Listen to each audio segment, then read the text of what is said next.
Yung final question ko is, pag kinakanta mo yung Peachy na Dalmedi sa video, ano yung mahatirin ko sa'yo? Sa akin? May hati tayo. Pag kinakanta ko? Yung Peachy na Dalmedi. Sa karaoke?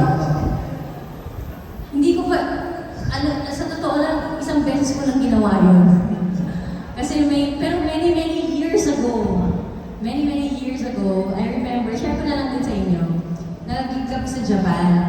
Kasi yung time na yun, uso pala na yun, marami pang mga artists na Japan, tapos tumutugtog sa mga small bars. Eh, since small bars sila, walang gamit, so may isang bar doon, as in wala talaga, karaoke lang. So, ang ginawa nila, they had to look for my song sa karaoke, and then yun yung